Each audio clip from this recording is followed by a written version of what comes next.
in here today? Alive and well. All right. And is that the name of the new establishment? Yes. Gotcha. All right. Welcome. We have Andrew Salzman. Are you also with Alive and Well and Hickory Wold? Correct. Okay. Welcome. And so we have Kate Meehan, our zoning plans examiner. Welcome, Kate. We have, and then Casey, is that right? Cassie. Cassie. Your last name, Cassie? Thomas. All right. And who are you representing here today? I'm with India, the architect on Alive and Well. Okay, awesome. Thanks. Welcome, everyone. I'm going to go ahead and read through our hearing script. I think a few of you have been through this before, so this will just cover the procedure for the hearing, and then we will jump right into it. So this is the May 10, 2023 session of the Zoning Hearing Examiner docket. My name is David Sturkey.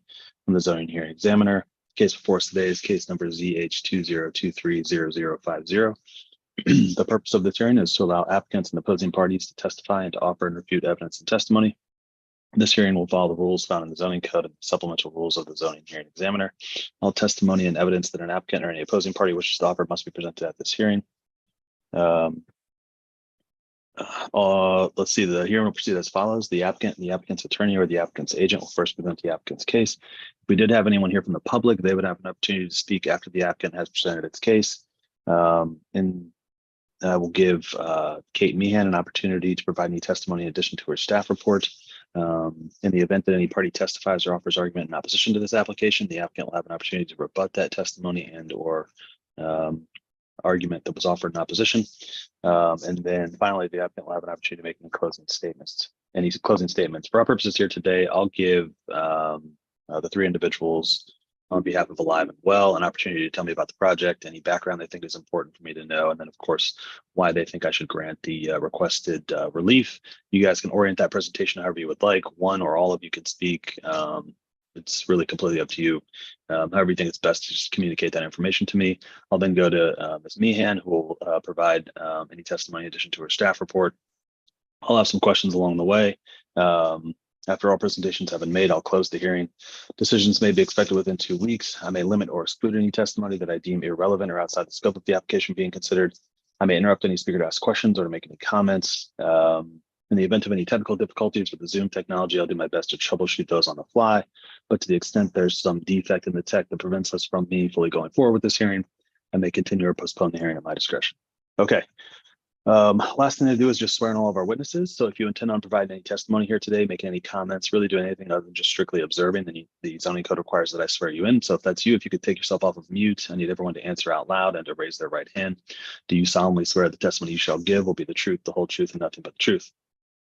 Yes. Yes. Okay, great. Fantastic. All right, who's going to be taking the lead here on the presentation? Cassie from our team will walk through the drawings themselves, and then I'll take any questions. Cool. Sounds good. Cassie, the floor is yours. Okay, should I share my screen for this? Sorry. You're welcome to, yeah. Whatever you think is the best way to communicate the information to.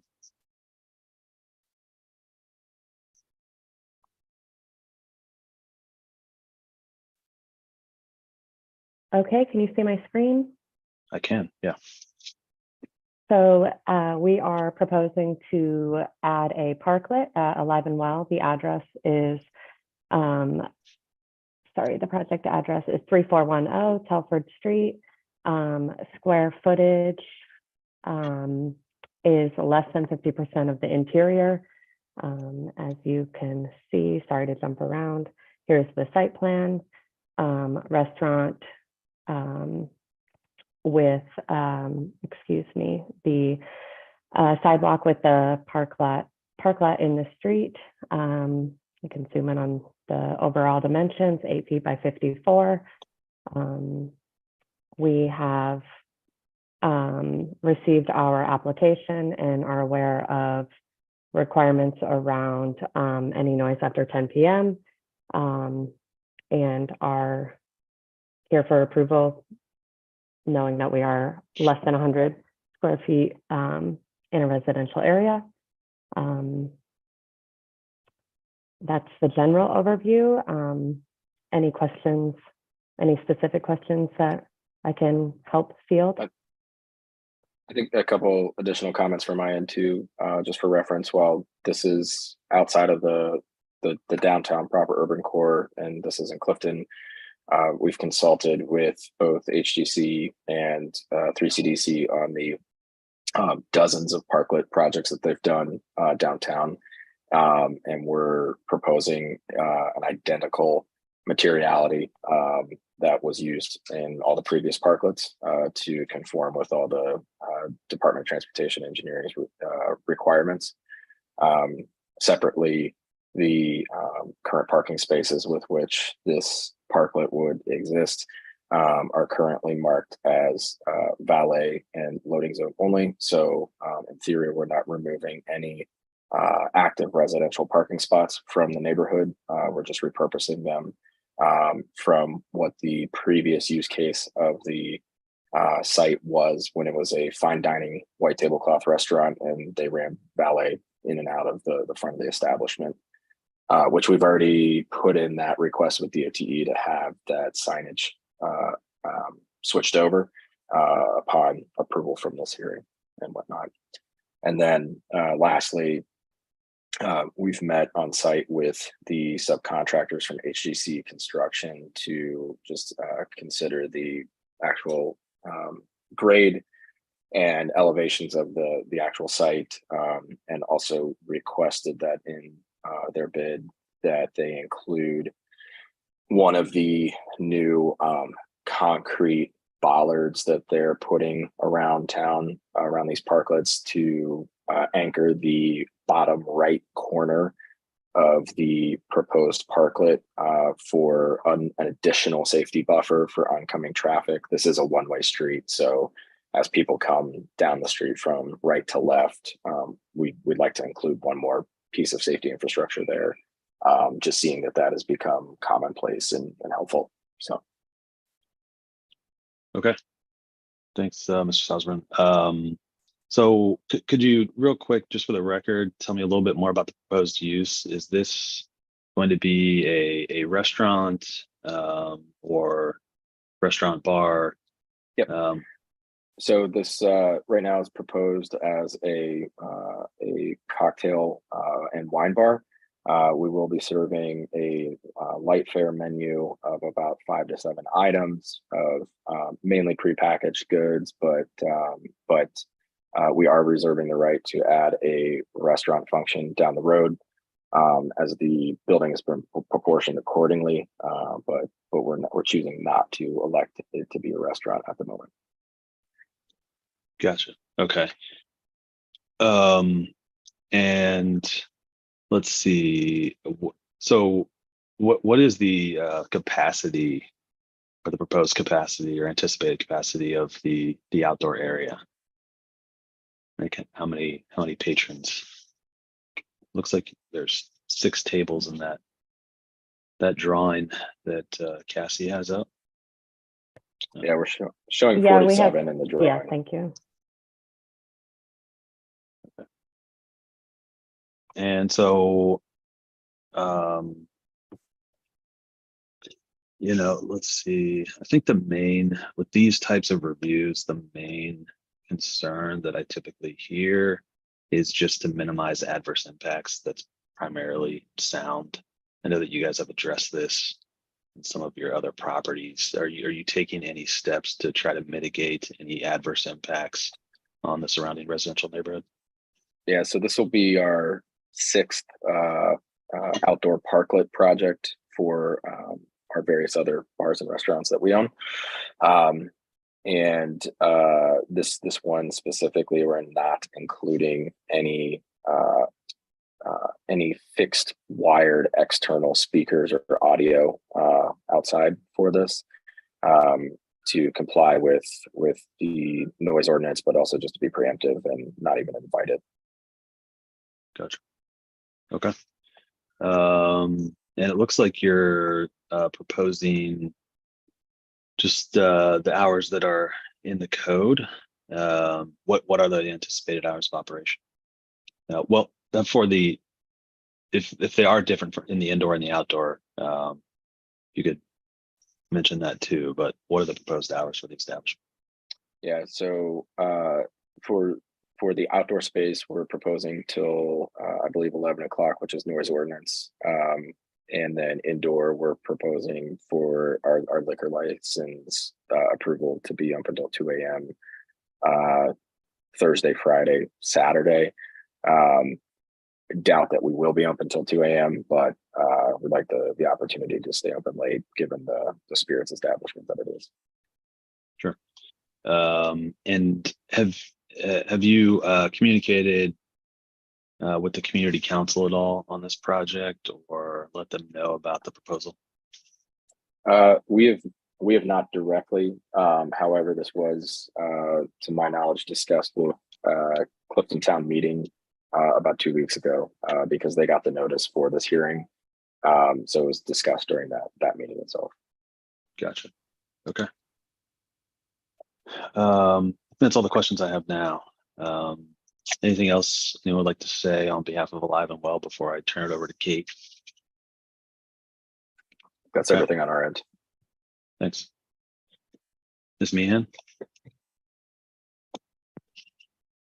Yes, so I inherited this project from Wes Munzel, and I think he previously worked with the owner and applicant group, and they did state that the hours would be until 10 p.m. Sunday through Thursday, and that on the weekend it may be later, but given the proximity to the residential districts, that hours would end at 10 p.m. Sunday through Thursday. And I did note that in my staff report. And I believe Wes spoke with the ownership group and they were amenable to that. Okay. Yep, that's fine. Okay.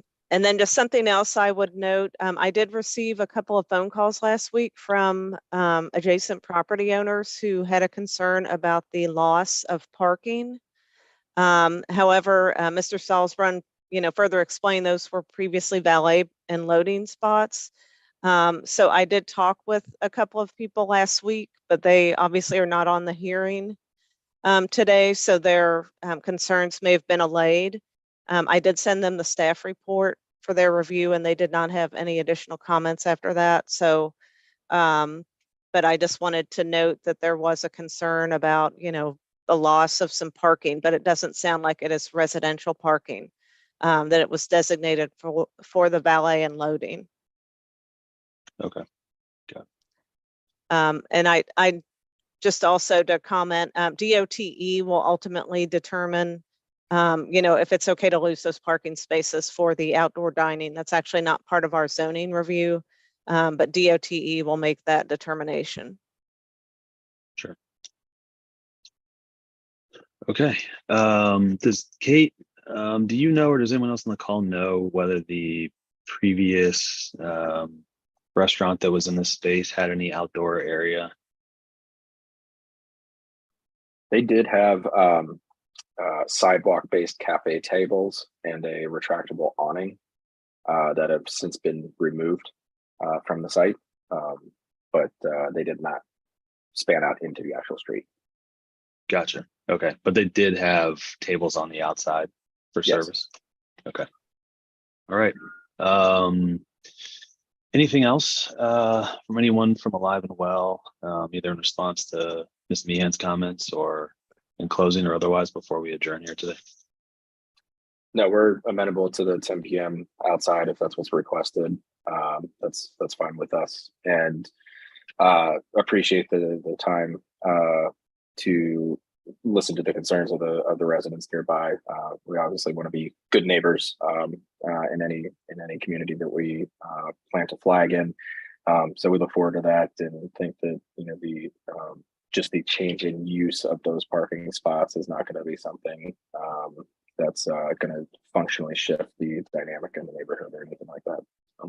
We've also, I should note too, we went ahead and we've met on site with a couple of our delivery drivers and distributors, and they're aware that those spots for loading are going to be removed, and they've sought out and found other loading zones within 100 feet of the property that they'll be able to leverage for deliveries on delivery days, primarily on Ludlow Avenue, and they'll be able to walk down the corner.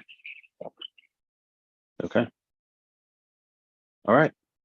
Thanks. Let's go ahead and leave it at that. I've had a chance to review the application materials, the staff report. I'm very familiar with the area. So based on that and based on the testimony that I've heard here today, I'm going to approve the requested relief. I think, as you guys know, I need to formalize that approval in a written decision. That, as I mentioned earlier, takes about 2 weeks. I'll do everything I can to expedite that for you guys. But once I finish that, I put into a PDF. I'll email it to everybody who's in the hearing here today. As soon as you have that, then Ms. Meehan can approve the permitting on her end. And as you guys settle into that space and get to know the neighbors and the surrounding area better, you know, the hours is always something you come back and ask for permission for that later, just based on, you know, your comfortability with the neighborhood as you guys are settling in there. So I would just keep that in mind. Any questions about the process at all, or anything else? Okay, great. Well, if you do, feel free to reach out to me. I'm sure Ms. Meehan would be happy to answer questions as well. If you'd like a status update on the decision, feel free to reach out to me directly. I'll let you guys know where I'm at. Other than that, appreciate your testimony. Good luck with the project. It looks great. And we are adjourned. Awesome.